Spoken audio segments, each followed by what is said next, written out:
My daughter, lead once, I believed her and kicked my son out. 2 years later, she needs his kidney, but he refuses to save her. I never imagined I'd write something like this, or that I'd be sitting here alone, my hands shaking, revisiting every decision I made that night, every word I screamed, and every quiet I chose to maintain. I was 38, and my spouse was 39. We had 2 children, Adrian, 18, and Isabella, 9. Despite the significant age disparity, I always assumed they loved each other, looked after each other, and were close siblings. Adrian was quiet and reserved.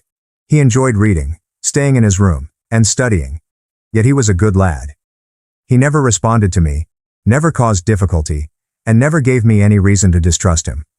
Isabella was the complete opposite, cheerful, active, a whirlwind, constantly moving and talking. And because I worked part-time and my husband spent long hours away, Adrian frequently looked after her. He would return home from college and be with her until I arrived. There were no indicators. Until that night, it was a family meal. We'd prepared spaghetti. My sister-in-law provided the wine. My nephews were playing in the living room. My husband, my children and I were all at the table, along with a couple of cousins. Nothing unusual, nothing out of the ordinary. And then Isabella spoke it plainly, without drama or tears, like if the neighbor's dog had bitten her. "Adrian touched me down there," she said simply and coldly, as if she didn't realize the gravity of the situation. Everything ceased. My cousin quit speaking. My spouse stared at me. I gazed at my kid. "What did you say, my love?" I asked softly, trying not to shake. My brother touched my private parts twice. I coughed on my own breath. Nobody said anything for a few seconds. Then my hubby got up. His chair tipped backward. I followed him as if my legs were moving themselves. I called Adrian. He didn't respond. I called again. This time he picked up. "What's wrong, Mom? Come home now." "What happened?" "Just come home." He got off the line. It took him 20 minutes to arrive. He stepped in with his knapsack on his shoulder, perplexed. "What happened?" Before he could respond, my husband pushed him hard against the wall. "Did you touch her? Did you touch your sister?" "What? What are you talking about?" Adrian couldn't grasp. I swear it. I could see it on his face. He was pale, terrified, stammering and shaking his head. "No, of course not. I would never do that." I don't know why she's saying that.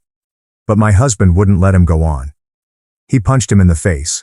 Adrian collapsed to the floor, bleeding from his nose, and looked up at us with a mixture of terror, amazement, and something more. Something I'd never seen before in him. Betrayal. I did nothing. I simply gazed at him. I did not hug him. I did not defend him. I did not believe him. My husband went to his room and got his backpack, clothes, and paperwork. He went outside, flung everything on the doorstep and screamed, "You're dead to us. Never come back." Adrian was crying, practically begging. He said he didn't comprehend and it wasn't true. "Please don't kick me out." And I simply stood there clutching Isabella. No word, not a single one. We excluded him from everything. We changed the locks and canceled his college support. He never returned to that house or made another call. He ceased to exist for us.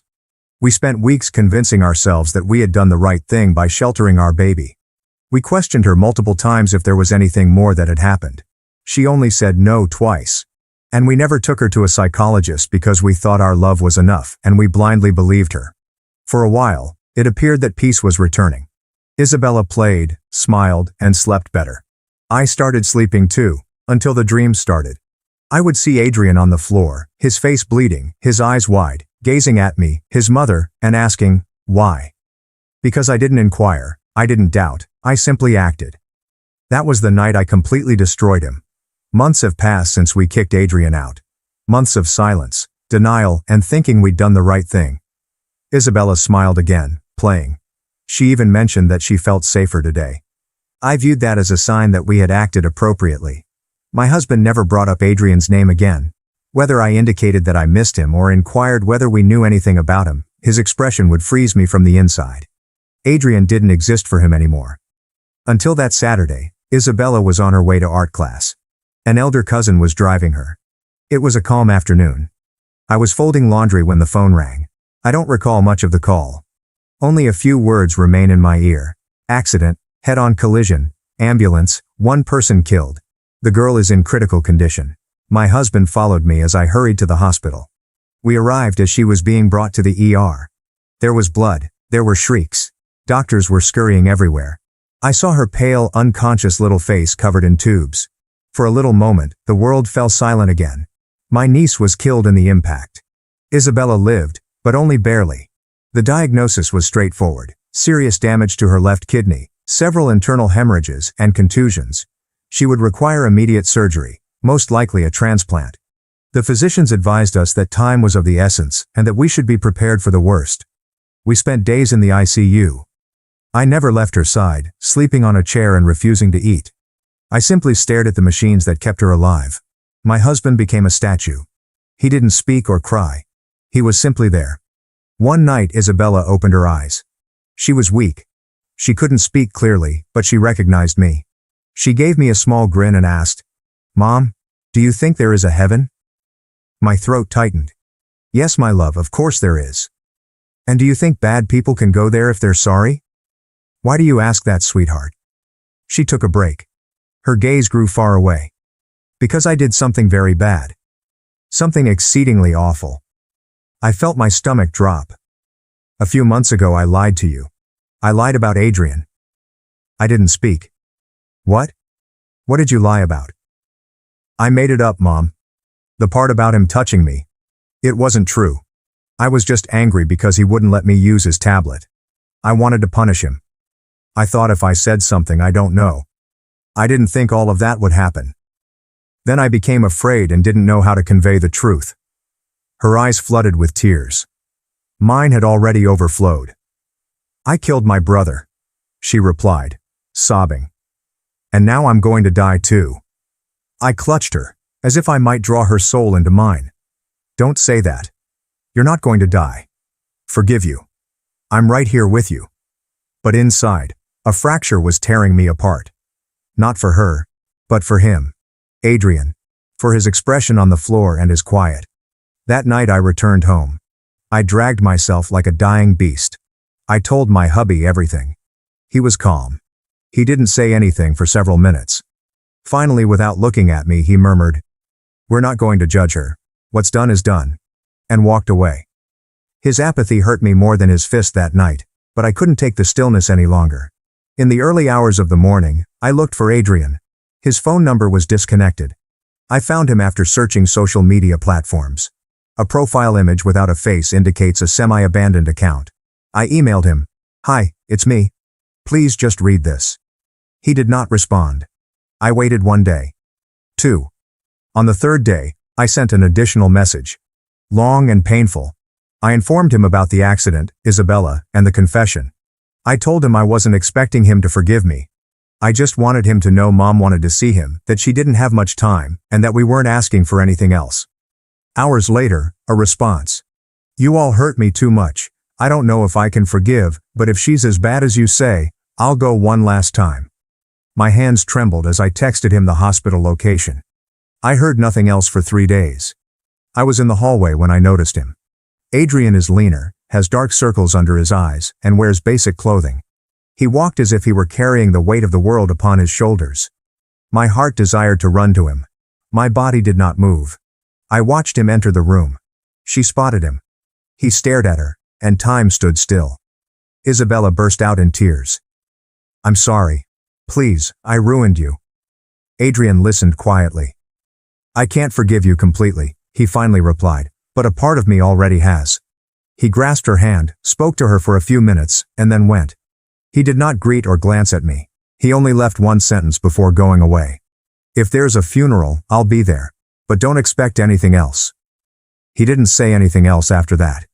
Do not anticipate anything else. Adrian vanished again. No message, no reaction, only the echo of his voice in that room, in Isabella's cries, repeating her apology again and over, as if asking for forgiveness was sufficient. But I couldn't sleep now that I knew. I knew time was running out, and the only person who could save my daughter was the same one I had assisted in destroying. A week after his visit, the doctor confirmed it. "She's going to need a transplant soon." My spouse and I had compatibility tests. We weren't compatible, neither of us. The risk of rejection was exceedingly high. The doctor was direct. A biological brother is the best option. If he's a match, the chances are much higher. I'd already known. I'd seen it in the medical records. They have the same blood type. O positive. Even though I knew I had no right, I looked for him again. I wrote to him from a number he didn't recognize. I just said, "It's important. Please, we need to talk." To my amazement, he consented. We met in a small remote coffee shop. He was on time. He strolled in alone without looking at anyone. He was wearing the same modest clothes and carrying a rucksack on his shoulder. However, his eyes were different. They were no longer the eyes of a hurt youngster, but of someone who had learnt to accept the emptiness. He sat across from us. My hubby was beside me. Nobody talked for several seconds. He interrupted the stillness. "What do you want?" I gulped hard. My voice quivered. "Adrian, we checked the test. There's a high chance you're a match for Isabella. The doctor says if you get tested, you could save her." He wasn't responding. He expressed no rage or astonishment, only fatigue. "You're asking me to donate to my sister?" "Yes, I told you." My husband intervened.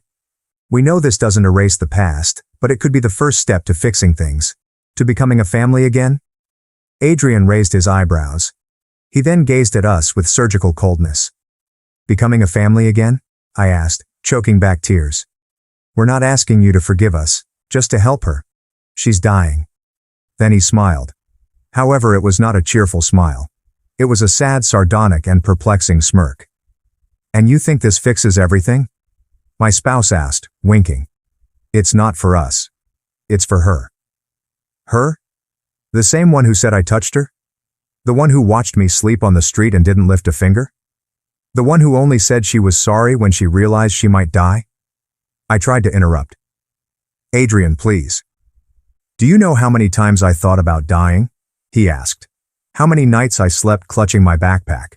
How many times I didn't eat for 2 days because I didn't have a single coin?" He looked at us but didn't notice us. He was speaking to his recollections. "I was about to throw myself off a bridge, not once but 3 times. And you know why I didn't? Because I told myself, if I survive this, then I'm going to live my way without owing anything to anyone." He took his place. "And now you come to ask me to cut myself in two, to give a part of myself to save you." My husband stood up as well, this time with his fists tightened. "Your sister is dying." "Doesn't that mean anything to you?" Adrian asked, his expression mixed with wrath and pity. "You know what it means to me? That now it turns out I'm worth something. That now you need me. That now you want to listen to me." I was shaking with joy. "Just think about it, please. If not for her, then for yourself. So you can get closure on this." He was grumbling. "I've already got closure. I received it the night I slept on the street with a bloodied face while you celebrated Christmas without me." He then left. He did not shout, cry, or disrespect us. He just departed. That was the last time I saw him. I did not sleep that night. My husband paced the living room like a caged lion, muttering words like, ungrateful, selfish. What kind of brother does that? I heard him, but I didn't disagree because one phrase kept replaying in my head. She is dying, and he can save her. I felt useless, empty, and increasingly desperate. So I did the unthinkable. I opened Facebook. I shared a photo of Isabella in the hospital. Tubes, dark circles, her little face sleepy, delicate on the verge of death. I wrote a lengthy, honest, yet twisted text. I informed them that we needed a donor, that her brother was a match, that we had already apologized, that the girl had sought forgiveness, and that he was the only thing missing. I tagged him, using his full name, and concluded with a condemnatory sentence. What kind of monster refuses to save his sister when he has the power to do so? First there was silence. Then the post blew up. Dozens of reactions, hundreds of comments, initially from acquaintances, then relatives, and finally from complete strangers. Everyone held an opinion. Everyone pointed fingers. Everyone judged. Seriously, he's going to let a little girl die? A kidney, it's one kidney. You can live with one. After everything she suffered, it's the least he could do. What kind of human trash? A life for a life. It makes up for the damage. Some people went even further. A monster disguised as a victim. Anyone with a heart would donate without thinking. Maybe he did what the girl said, and that's why he doesn't want to help. That one hurt more than I expected because, despite knowing Adrian was innocent, I had made him the target again. I had unleashed a digital mob, but in my mind, I kept thinking the same thing. If he feels forced, he might say yes.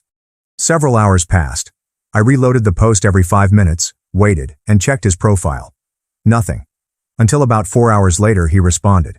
Instead of a remark or a private message, send a video.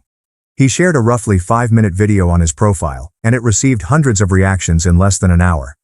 It began with him sitting on a bench, an empty park in the background, plain clothes, untidy hair, and deep dark circles, yet with an expression I couldn't recognize. He started. Hello, my name is Adrian. Many of you know me because of what my mother posted today. Some of you knew me before, others only from what you've read. I want to tell you something I never had the chance to say. He paused, took a long breath. 2 years ago, my sister accused me of touching her in front of my entire family, and without asking me or listening to me, they beat me, threw me out, and took everything from me. I was 18 years old at the time, and my world collapsed. I slept on the street, went hungry, lost my scholarship, had no one to call, slept in libraries, hid in public restrooms to wash myself, and considered suicide several times. He then presented a recording from his phone. It was a talk with Isabella in the hospital. Her crying, confessing, pleading for his pardon, claiming she made it all up, that she had wrecked him, and that she did not deserve his forgiveness. Then he looked back at the camera. I saved this recording not for revenge, but because I knew that one day someone would try to turn me into the villain again. He took a break. His voice cracked. I do not wish for my sister to die, ever. But I will not save the people who killed me while I was still alive. I will not give them a piece of my body as a currency for their redemption. I am not their second chance. He ended with a heartbreaking sentence. I am not a monster, I just learned to say no, and this time, I am the one breaking the silence. He stopped the video, and I stood there stunned, my phone in my hand. The notifications began coming in. But now the comments were intended for us. What kind of mother allows that? You are the real monsters. She lies. You attack. And he's supposed to save you? Disgusting. I hope you live with that guilt for the rest of your lives. The private messages were terrible. My sister has blocked me. My folks called me and cried. My sister-in-law wrote to say she hoped the same thing happened to me. Isabella saw the video. She saw everything. I discovered her crying alone in her bed. Everyone hates me, she said. Everyone, even him. I didn't know how to respond. I just hugged her, but I'm not sure if it was out of love or remorse. The video has gone viral. In less than 24 hours, Adrian's post was shared on Facebook groups, Reddit, TikTok accounts that collected family confessions, and even Twitter threads arguing whether he should give the kidney. It wasn't only our narrative anymore, now everyone had an opinion. The majority supported him. Some argue that forgiveness does not force you to sacrifice yourself. Others replied, a kidney doesn't pay for a ruined life. And many simply said what I couldn't ignore. They deserve it. Isabella, who had before been just another victim in a hospital, was now viewed as a manipulator and liar. The phrase false accuser began emerging in the comments. One that cut me like a dagger was, let her die, just as she almost killed her brother. I had to erase the message. But it was too late. The damage had been done. But Adrian was not finished. A day after the first video, he posted another. This time, he wasn't speaking in the park. He was sitting at a table, holding a piece of paper in his hand. I've received a lot of questions, and the most common one is, why can't you just forgive? I'm going to try to explain it without anesthesia. His voice was calm, tired, and precise. I was accused of child abuse. There was no trial or proof, just a phrase shouted aloud, and that was enough. I lost my house, my schooling, and my name. I became a pariah, and no one wanted to be near me. Have you ever attempted to rent a room with the rumor that you abused someone?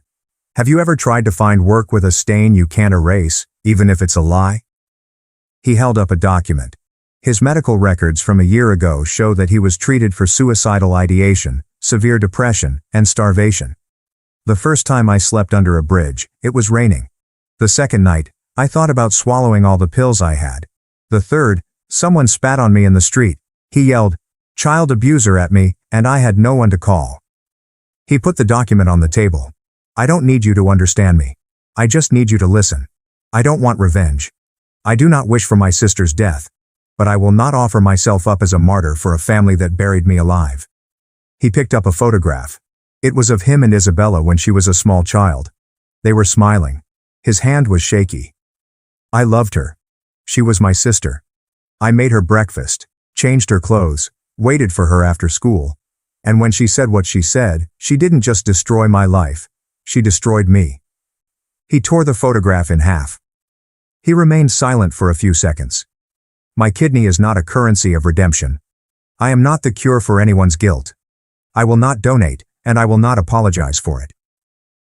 He ended the video with a line that felt like a bullet. If you look for me at the funeral, I'll be in the back. Not to comfort, but to watch what you built and left to die. He put the camera away. I vomited after seeing it.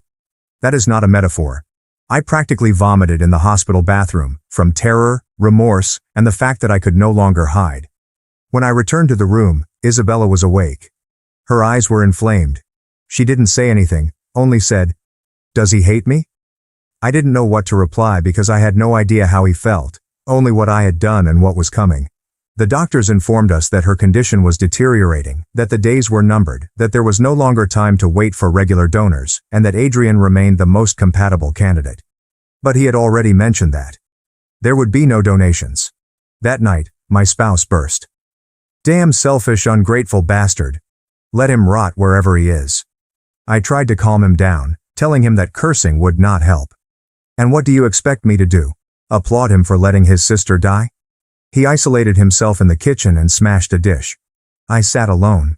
In solitude, I grieved as I glanced at images on my phone of them as children, when they were innocent.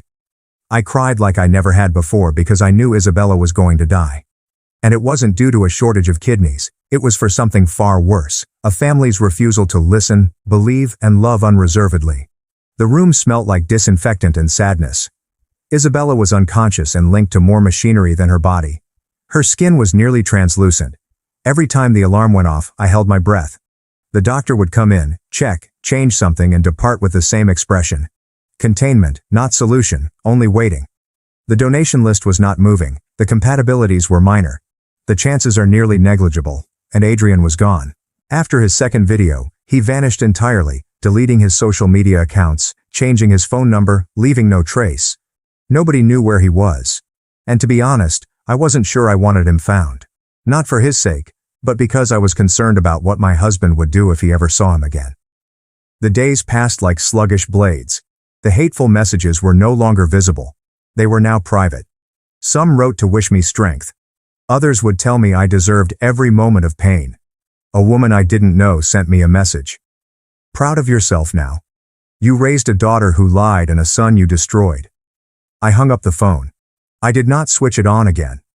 One morning in the early hours, the doctor summoned us. The sentence was direct. "Prepare yourselves. She's no longer responding. It's just a matter of waiting for the moment." I walked out into the hallway. I slid from the wall to the floor. I did not cry. I just hugged my knees. My hubby didn't say anything. He was pale and shocked. He was not the same person who had beaten his son that night. He was a broken statue, waiting to be crushed totally. I returned to the room. I grasped Isabella's hand and whispered, "I'm here, my love. Mommy's here." There was no response. Just a continuous beep from the cardiac monitor. I closed my eyes and prayed for the first time. Not to a god, not for a miracle.